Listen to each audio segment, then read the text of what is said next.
தம்பி விஜய் அவர்கள் வருகையை பற்றி 15 ஆண்டுகளாக அண்ணன் எடுத்து வைத்திருக்கிற கோட்பாடுகளை நீங்கள் பார்த்தீர்கள். மொழி குறித்தோ, இனம் குறித்தோ, இந்த இனத்தின் வரலாற்று குறித்தோ, இந்த இனம் தூக்கி சுமந்து வந்த துயரம் குறித்தோ ஒன்றும் இல்லை. இஸ்லாமிய சிறை கைதிகள் விடுதலையில் அவருக்கு ஏதாவது நிலைப்பாடு இருக்கா? இல்லை. இஸ்லாமிய மக்களின் உரிமை, சரியத்து, வக்பு வாரிய சட்டம், முத்தலாக்கு ஏதாவது நிலைப்பாடு இருக்கா? இல்லை. எதுலையாவது இருக்கா? கச்சத்தீவு திருப்பி எடுக்கணும். கச்சத்தீவு கொடுத்ததனால் வந்த காயம் 800 பேருக்கு மேலே தாக்கி அழிக்கப்பட்டிருக்கார்கள். அந்த சாவின் வழி அண்ணன் முன்வைத்த கோட்பாட்டை தாண்டி ஒரு தத்துவத்தை வைத்து அவரையும் விட ஆகச் சிறந்த ஒரு கோட்பாட்டோடு நான் வருகிறேன் என்றால் கைதட்டி வரவேற்று முதல் தொண்டனாக இருக்க தயாராக தான் இந்த சீமான். நீங்கள் புரிஞ்சுக்கணும். நீ ஒன்றுமே இல்லாமல் ஆன்றோர்களும் சான்றோர்களும் இருந்த அரசியல் செஞ்ச இந்த நிலத்தில் உலகத்திற்கு பொதுமறை தந்த மக்கள், அறத்தின் வழி நின்று வாழ்ந்த மறவர் கூட்டம், எப்பேற்பட்ட இனத்தின் மக்கள், எவ்வளவு பெரிய பேரறிஞர் இருந்த இடத்தில், இந்த இடத்தில் இவ்வளவு பெரிய கோட்பாட்டை வைத்து இந்திய திராவிட சூழ்ச்சிகளால் தாழ்த்தி வீழ்த்தப்பட்டு உரிமை இழந்து அடிமைப்பட்டு கிடக்கிற தமிழ் சமூகத்தில் இனச்சாவில் இருந்து கத்தல் கதலில் இருந்து பிறந்த மகன் கருணாநிதி ஜெயலலிதா என்ற மிகப்பெரிய ஆளுமைகளை ஊடறுத்து 1.5 ஆண்டுகளுக்கு மேலே சிறையில் இருந்து 220 வழக்குகளை போடப்பட்டு ஏறாத நீதிமன்ற படிக்கட்டில்லை, தொழில் செய்ய முடியாது, கடவுச்சீட்டில்லை, ஒரு நாட்டுக்கு பறந்து செல்ல முடியாது, எங்கேயும் போக முடியாது. எல்லாத்தையும் விட்டு என் மொழி, என் இனம், என் நாடு, என் மக்கள், அவர்களின் எதிர்கால பாதுகாப்ப நல்வாழ்வு என்று நின்று ₹1 வாக்குக்கு காசு கொடுக்காமல் ஒருத்தருடைய ஆதரவு, இந்த சாதி சீமானை ஆதரித்தது, இந்த மதம் இவனை ஆதரித்தது, இந்த முதலாளி இவனுக்கு நிதி கொடுத்தான் என்று அது பிச்சை எடுத்து திரள் நிதி என்று திரட்டி, அதை கூட திமுக கேள்வி பண்ணும், பிச்சை எடுத்து கட்சி நடத்தி போராடி 4,50,000 வாக்கு 1.1 இருந்து 8.5 விழுக்காடு வாக்கை வாங்கி தனித்து நின்று அங்கீகாரம் பெற்ற ஒரே அரசியல் கட்சியா வந்து இவ்வளவு தூரம் ஏறி ஒரு கவனத்தை பெற்று இந்த திராவிட கட்சிகளை வீழ்த்தி மேலே ஏறி தமிழ் தேசிய அரசியலை கட்டி நிறுவலாம்ங்கிற போது திடீர்னு உள்ள வந்து திராவிடமும் தமிழ் தேசியம் ஒண்ணுதான், மறுபடியும் பெரியார், மறுபடியும் அண்ணா, மறுபடியும் எம்ஜிஆர் அப்படின்னா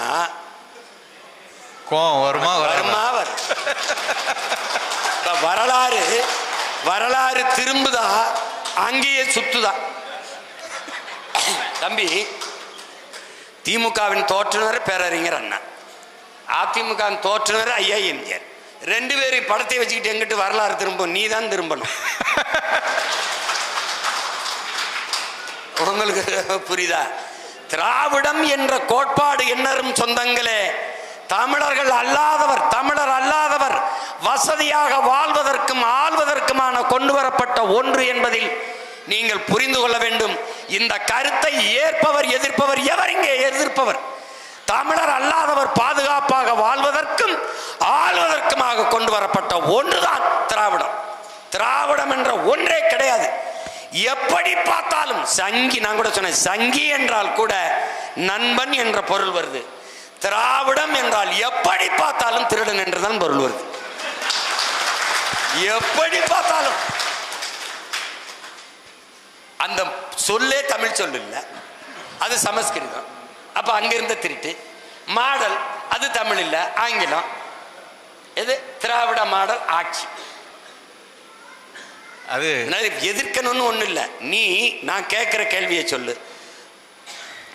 தமிழ் சனியனை விட்டு ஒழியுங்கள். உன் தமிழில் என்ன இருக்கிறது? இப்ப நான் ஒரு தமிழன், இவர் தெலுங்கர் என் நிலத்தில் வாழ்றார், இவர் ஒரு கன்னடர் என் நிலத்தில் வாழ்றார், இவர் ஒரு மலையாளி, அவர் ஒரு மராட்டி, இவர் ஒரு பீகாரி, இவர் குஜராத்தி, எல்லாரும் என் தாய் நிலத்தில் வாழ்றாங்க. நீ கன்னடர், நீ உன் தாய்மொழி, நீ கர்நாடகா, நீ இங்க வந்து உட்கார்ந்துக்கிட்டு உன் தமிழில் என்ன இருக்குன்னு கேட்டா இவர்கள் மொழியிலெல்லாம் இருக்கு, என் மொழியில இல்லையாங்கிற கேள்வி எனக்கு வருமா? வராது. கேரள கவிஞன், மலையாள கவிஞன் ஆத்தூர் ரவிவர்மா சொல்லுகிறான், உலகத்திலே ஆகச் சிறந்த இலக்கியங்களை தங்கள் தாய்மொழியிலே படிக்கிற வாய்ப்பை பெற்றவர்கள் கிரேக்கர்கள், சீனர்கள், அதையும் தாண்டி இந்தியாவில் தமிழர்கள் என்று சொல்றான். அவன் அடுத்த வரி சொல்றான், அந்த தமிழ் மொழியின் தாய்மொழி என்பதிலே எனக்கு பெருமை என்று பதிவு செய்கிறான். நீ என் மொழியை சானியன், ஒளிங்கிறான். அவன் யாமறிந்த மொழிகளிலே தமிழ் மொழிதல் இனிதானது எங்கும் இல்லைன்றான். இவன் பாப்பா நீ எனக்கு தந்த. எப்படி இருக்கு? எப்படி இருக்கு? எப்படி இருக்கு? என் தாயை இழிவுபடுத்தியவனை தந்தை என்று போற்ற சொல்ற நீ. தமிழ் காட்டுமிராண்டி பாஷை பேசுற நீ யாரு? காட்டுமிராண்டி தானே. தமிழ் முட்டாள்களின் பாஷை பேசுற நீ யாரு? முட்டாள் தானே. நீ முட்டாள் காட்டுமிராண்டியா ஏற்கிறியா?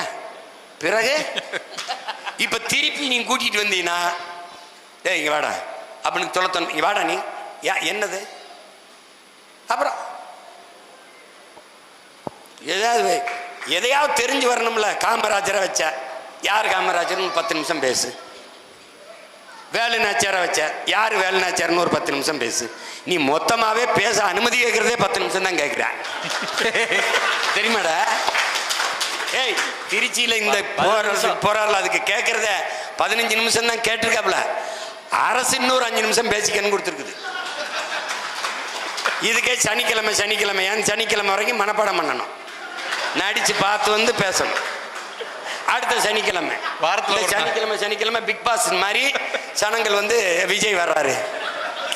இதுல வேற வேட்டைக்கு தான் வெளியில வருவியா? நீ வேடிக்கை காட்ட வர்றவனா இருக்க.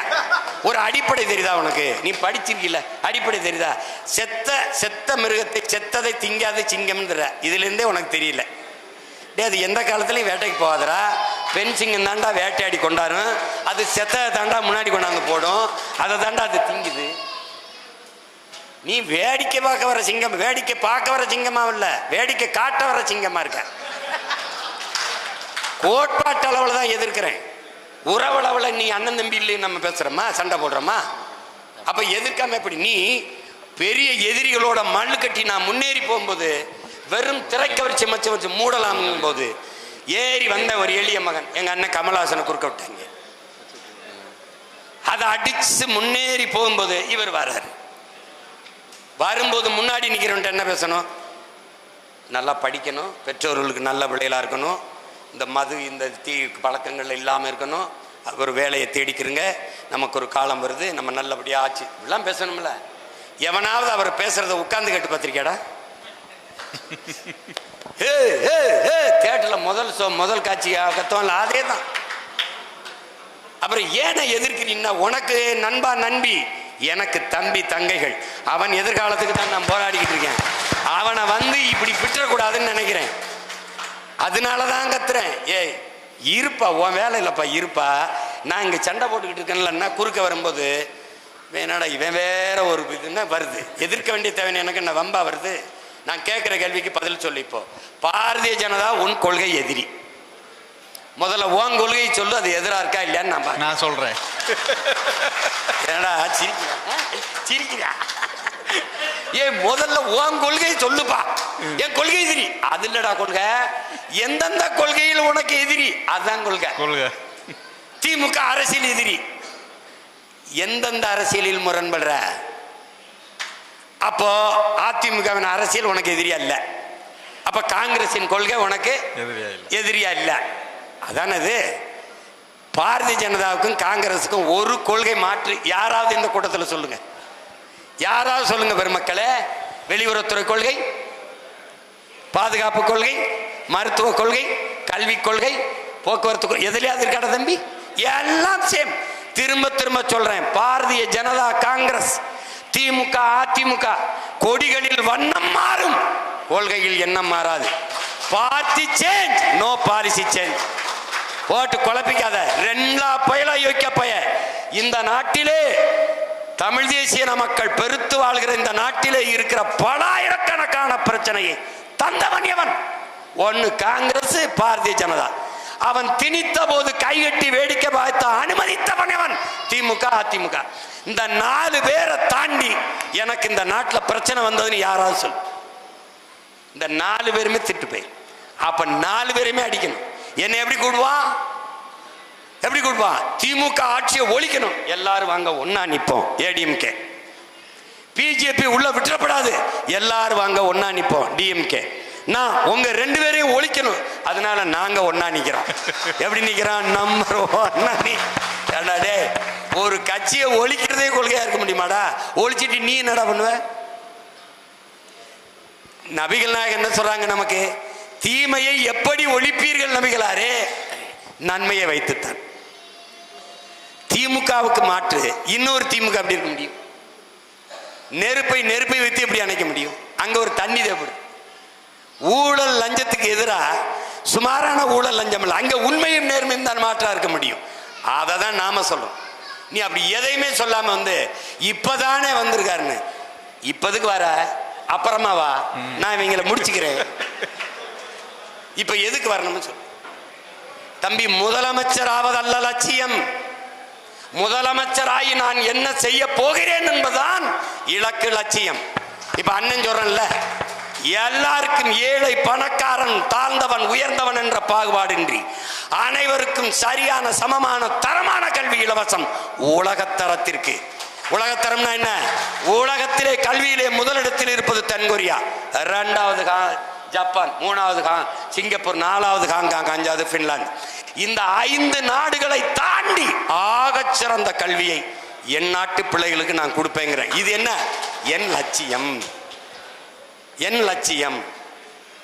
ஏடா தம்பி, உலக தரத்திற்கு மருத்துவத்தை என் மக்களுக்கு கொடுப்பேன்.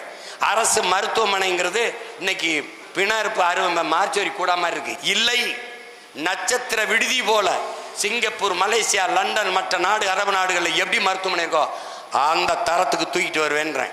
இது என் கனவு. படித்தவன் படிக்காதவன் அனைவருக்கும் அரசு வேலை கொடுப்பேன். இனி படிக்காதவர்களே இல்லை என்ற நிலையை என் தாய்நாட்டில் உருவாக்குவேங்கிறதுலாம் இது ஒரு கனவு, இது ஒரு இலக்கு, இது ஒரு லட்சியம். காரணம், கண்கள் வழி நடத்தி என் கால்கள் பயணிக்கல, என் கனவு வழி நடத்தி என் கால்கள் பயணிக்கல. அதை நீ புரிஞ்சுக்கணும். இது என் கனவு இல்ல, பல நூறு ஆண்டுகளாக என் முன்னோர்கள் தூக்கி சுமந்த கனவு.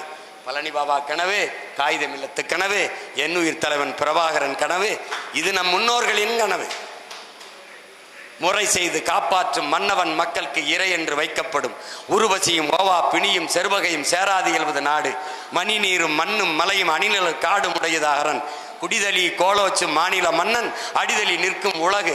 இதெல்லாம் ஒரு அரசாட்சி எப்படி செய்யணும்னு நமது முன்னவன் வள்ளுவ பெருமானார் வகுத்து தந்த மறை. அந்த மறையின் வழியிலே ஒரு ஆட்சி.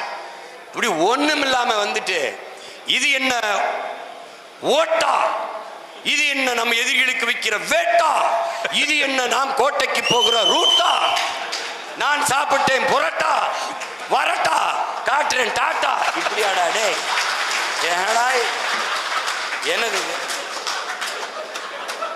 ஏண்டா இவ்வளவு பேர் பேசுறீங்க, இவ்வளவு கேள்வி கேட்கிறீங்க. இன்னும் எத்தனை ஆயிரம் கேள்விகள் வந்தாலும் எதிர்கொள்கிற ஆற்றலை என் இன முன்னோர் வரலாறு எனக்கு வழிகாட்டியிருக்கு. நீங்க எழுதி வச்சுக்கிட்டு இந்த இடத்தில் கையை தூக்கவும், இந்த இடத்தில் ஆவேசமாக பேசவும், இங்கேனா டப்பிங் பேசுற மாதிரி அப்படி பேசக்கூடாது. சொந்த பேரையே மதுரை கிழக்கு விஜய், மேற்கு விஜய், எவனோ சொல்லியிருக்கான். உசிலம்பட்டியில கள்ளர்கள் இருக்காங்க, அவங்க எல்லாம் கொஞ்சம் வீரமா இருப்பாங்க அப்படின்னா உசிலம்பட்டி விஜய். என்னது? 2 பேருக்கு தான் போட்டி. ஒன்னு டிவிக்க இன்னொன்னு டிஎம்கேன்னு. 2 பேர், ஒரு பொம்பளை டிஎம்கேல திருடி இருக்கா, இன்னொரு பொம்பளை டிவிக்கேல திருடி. இங்க ஒரு டீம் மாஸ்டர். என்னது? அண்ணனை அமைதியா போகும்போது விட்டுறணும். நான் கொஞ்ச நாள் பொறுத்தேன். சும்மா வாய தோண்டும் போது அப்புறம் வெளுக்க வேண்டியதானே.